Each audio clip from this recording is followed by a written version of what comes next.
Hi, I've been doing these comparative analyses of different translations of the Bhagavad Gita. Today we're going to do another one. We're going to look at 18 different translations of a single verse. The verse in question is chapter 3, shloka 15 or verse 15. I'm going to read it in Sanskrit, and then I will read a translation, my own translation.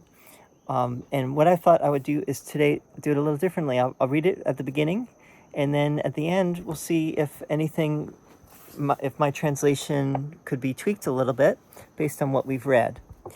Okay, so here we go.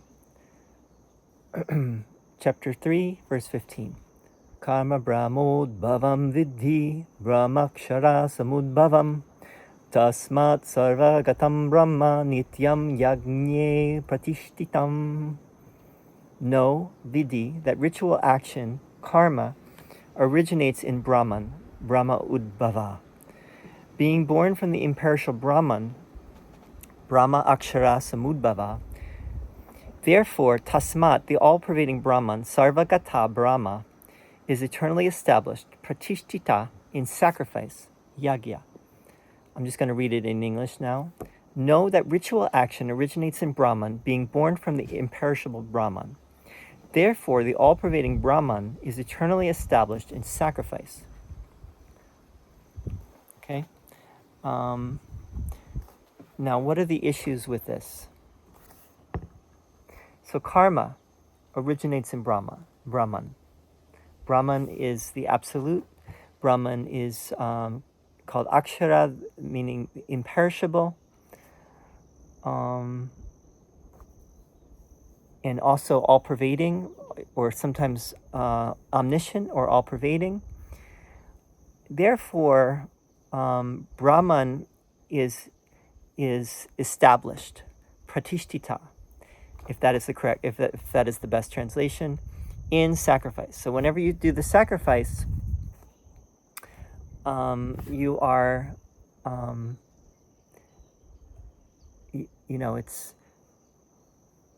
it originates in Brahman and it's for Brahman. It's a little unclear. I mean, we'd have to talk about the greater context and the meaning of this. But let's just go, as we go along, we'll get more into the details. So I think the question here is going to be how to translate Brahma, because you might think it's Brahma the creator, not Brahman, right? So how does it become Brahman? You'll see that some people are going to translate this word Brahma as Vedas, the Vedas, which is an interesting translation. Winthrop Sargent actually has that in quotations. So he has, know that ritual action originates in Brahman, and then he has in quotations the Vedas. And Brahman arises from the imperishable. Therefore, the all-pervading Brahman is eternally established in sacrifice. Very similar to what I have. He has Brahman arises from the imperishable, and I have is born from the imperishable. It's basically the same. He has imperishable with a capital I. I have it born from the imperishable Brahman, and he has Brahman arises from the imperishable.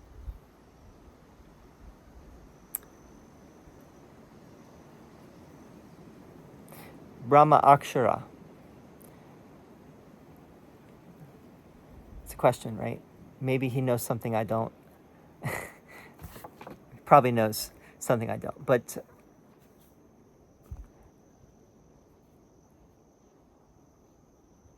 to say Brahman arises from the imperishable, I think is problematic too. But let's go on, right? Because Brahman, if Brahman is the ultimate reality, then Brahman does not arise from anything, right? But let's leave that aside for the moment. Radhakrishnan has known the origin of karma or the nature of sacrifice to be in Brahma, the Veda. And the Brahma springs from the imperishable. Therefore, the Brahma, which comprehends all, ever centers around the sacrifice. Now, he translates Brahma as Brahma, not Brahman. He understands it also as the Veda. And the idea that Brahma springs from or arises from the imperishable, which is what Winthrop Sargent has, makes more sense if you understand that Brahma is the creator and Brahma is not Brahman. Right? That makes more sense. Remember that there's a distinction between Brahman and Brahma. Brahman is the ultimate reality. Brahma is the creator deity that creates the universe as we know it. But it's not Brahman. It basically says that it arises from Brahman somehow, right? Shivananda, know thou that action comes from Brahma, and Brahma proceeds from the imperishable. Therefore, the all-pervading Brahma ever rests in sacrifice. So again, Brahma, not Brahman. Brahma proceeds from the imperishable. It's the same idea, right, that we found in Winthrop Sargent and Radhakrishnan. Except it's Brahman, not Brahman. So Winthrop Sargent has Brahman, and Radhakrishnan and Shivananda have Brahma, which is problematic, I think, but then it's problematic to say Brahman, it's problematic to say Brahma. You lose either way, it seems. Swami Nikhilananda, know that action arises from the Vedas, and the Vedas from the imperishable. So he doesn't even translate Brahma as Brahma or Brahman, he translates it directly as the Vedas. Therefore, the all-pervading Vedas ever rest in sacrifice. Now that also is problematic. To say that the Vedas are all-pervading, what does that even mean? It's problematic. This is a problematic transition. I would say that, I've kind of been saying, well, all translations are good. In a sense, they are, Everyone's doing their college best, their college try here. I don't know if all translations are created equal. And I'm sure my translation is not the highest either, but I'm trying to find, what is the more accurate translation, the most accurate translation. Bhagavad Gita.io has know that action comes from Brahma, and Brahma comes from the imperishable. Therefore, the all-pervasive Brahma ever rests in sacrifice. Again, it's Brahma, not Brahman. Okay, he's going the same as Shivananda, the same as Radhakrishnan, and others. Right, we'll see some others here as well. But again, this is problematic. Right, all action comes from Brahma. Maybe it is Brahma. Maybe it's not Brahman. Maybe Brahma is the best translation. So where did Winthrop Sargent get Brahman? That's the question. Let's see who else understands this as Brahman. Swami Mukundananda, the duties for human beings are prescribed in the Vedas, and the Vedas are manifested by God himself. Therefore, the all-pervading Lord is eternally present in acts of sacrifice. So he translates Brahma as God and also as the Vedas. Okay, I just need a few more minutes. So, the all-pervading Lord. So he actually solves the problem of not saying the all-pervading Vedas. At least he has that. He fixes that. But he still has the problem of translating Brahma as the Vedas directly, because it says Brahma. It doesn't say Vedas per se. So how do you understand the Vedas as Brahma? So he kind of has his cake and eats it too there, in a way. That's Swami Mukundananda. Swami Atmananda has action originates from Brahman, the imperishable absolute. Therefore, the all-pervading absolute is manifested through yajña. This is very close to what I had and to what Winthrop Sargent has. he understands Brahma as Brahman, not as Brahma, which is interesting, right? Swami Atmananda. Okay. Parama Karuna Devi, know that work comes from Brahma, and Brahma comes from the imperishable. Therefore, the all-pervading Brahman eternally resides in sacred action. So I like her translation in a way because it solves the issue, although she's now translating Brahma as Brahma and Brahman, which is also problematic. But in a way, she solves it by saying Brahma comes from the imperishable, which would be Brahman.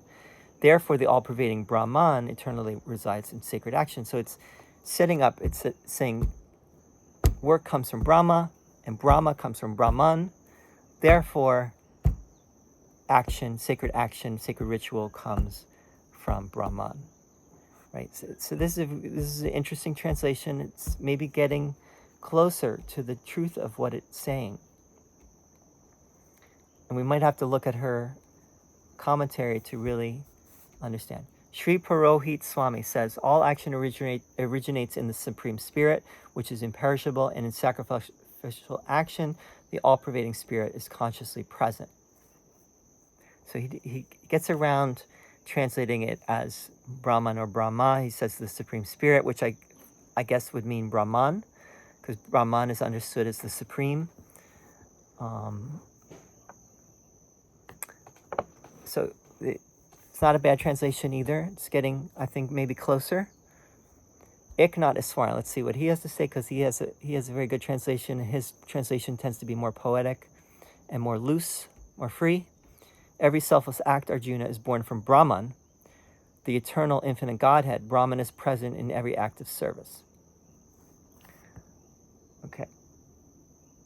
He doesn't have imperishable for akṣhara. He has eternal infinite. Every act of service. He makes it a little more universal too. He says every selfless act. Doesn't exactly say that. So he's taking poetic license here. He's definitely, it's a freer translation. But he has Brahman. He doesn't have Brahma. He has Brahman.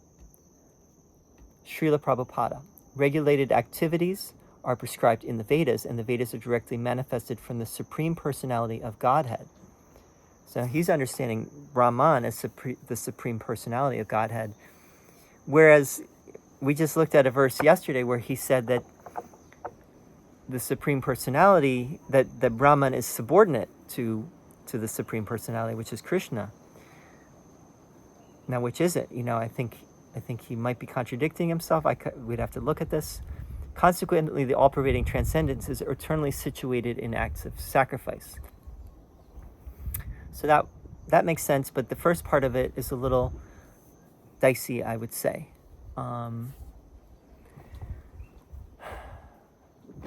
Especially because he's again, cake and eat it too. He's translating Brahma as Vedas, but then he's translating it as the Supreme Personality of Godhead. Jeffrey Armstrong has, the rules of dharmic actions emanate from Brahman as the Vedas. That all-pervading Brahman is continuously established through Vedic yajñe, which aligns with the ritam.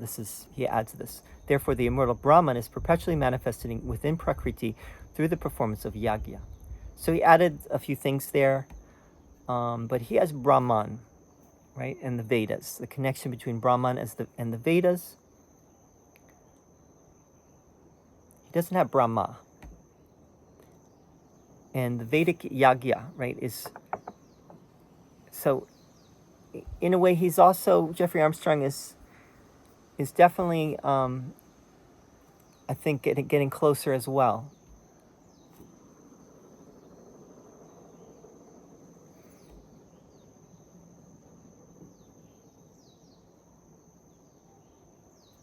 Right. He takes a little bit more free poetic license there too. He adds some things, but it's getting. It seems to be more in alignment with Winthrop Sargent and the ones that look at it as Parama Karuna Devi, that look at it more as Brahman and the Vedas, and the connection between Brahman and the Vedas. Jayadaya Goyanka Gita Press says, know that prescribed action has its origin in the Vedas, and the Vedas proceed from the indestructible, in parentheses, God. Hence, the all-pervading infinite is always present in sacrifice. So he's translating Brahma as the Vedas and Brahman. Brahmākṣhara. He doesn't really translate. He says indestructible, but he doesn't translate it as indestructible. Why doesn't he translate it as indestructible Brahman? He could, but he doesn't. So I would not.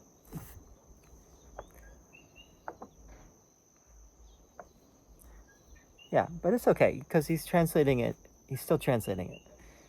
He's saying the all-pervading infinite. So he's translating Brahma as sarva-gataṁ, Brahma as all-pervading infinite, which is okay, B.G. Narasimha, one should know that prescribed activities originate from the Vedas, and the Vedas originate from the imperishable absolute truth. So he's translating Brahma as absolute truth here. Thus, the omnipresent absolute truth is eternally present within acts of sacrifice.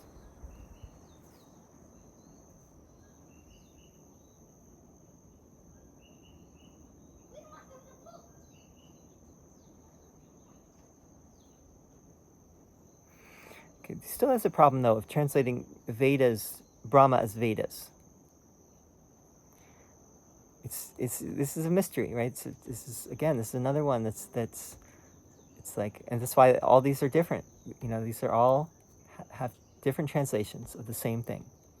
Swami Tadatmananda, rituals are born of Vedic scriptures, and Vedic scriptures are born of Ishvara.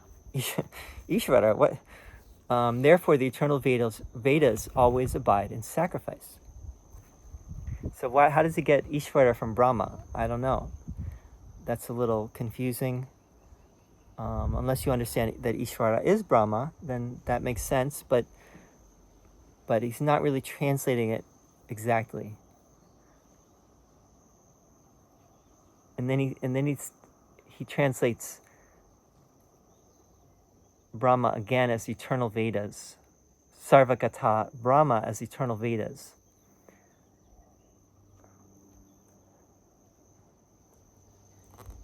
Yeah, different flavors, maybe different flavors. No judgment. I do think that some are better than others here. SupremeKnowledge.org. It has been proved from this that the all-pervading God is always situated in yajñas.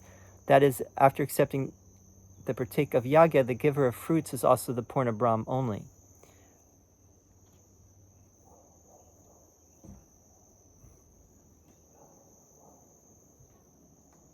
Doesn't really translate it exactly what it's saying. We're going to go on, but doesn't take some license and goes beyond. All right, bud. So we're going to end with when Arnold, thus action is of Brahma, who is one, the only all-pervading, at all times present in sacrifice. So he seems to not get that Brahma is not Brahman, unless he understands Brahma is, the Brahma, the creator, is the same as Brahman. I don't know what he's, But almost everyone translates sarva-gata as all-pervading.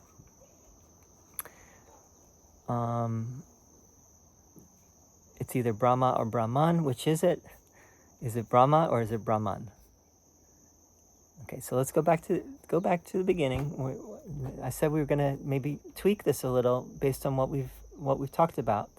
So karma brahmodbhavam viddhi brahmākṣhara-samudbhavam tasmāt sarva-gataṁ brahma nityam yajñe pratiṣhṭhitam. Know, viddhi, that ritual action, karma, originates in Brahman, brahmodbhavaṁ. Being born from the imperishable Brahman, brahmākṣhara-samudbhavam.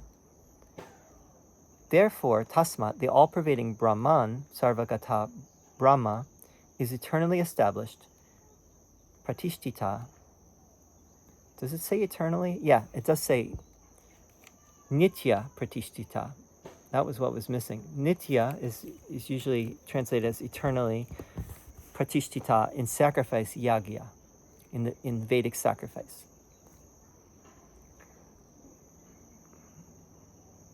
Now, but you could understand this as not necessarily ritual action, and that's where Eknatheswaran had a good one. You know, he was saying any selfless action, and yajña could be any sacrifice, right? Selfless action in a way is sacrifice. Sacrificing, you know, the false and going towards the real, right?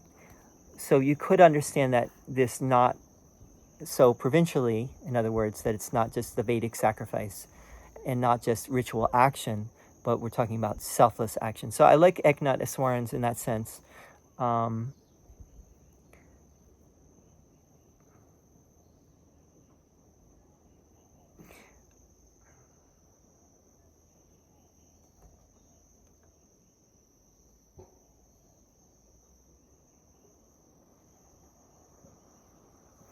See, the problem is that it repeats. It says karma brahmodbhavam viddhi brahmākṣhara-samudbhavam. Why does it say it originates in Brahman and then it's born from the imperishable Brahman? Why does it need to repeat that? It seems to be superfluous, and I think that's part of the problem with this. So again, Winthrop Sargent has know that ritual action originates in Brahman, the Vedas, and Brahman arises from the imperishable. Therefore, the all-pervading Brahman is eternally established in sacrifice. I just don't think that's the best. It's not bad. I don't think it's the best.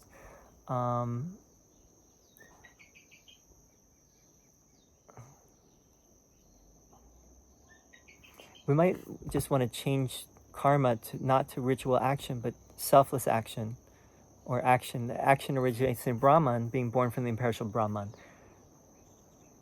And that way we keep it.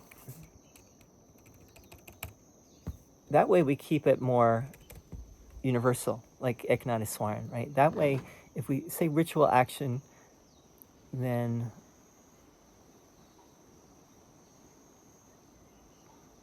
yeah, I don't know. I would go with what I have, actually. But it's still problematic, you know. So anyway, that's all I got for today. I hope this was helpful, and not too crazy. I will put all of these in the description so you can look at all the different translations and you can decide for yourself. And I would love to hear your comments or your thoughts on this. See you again soon with another one. And Hari Om Tat Sat.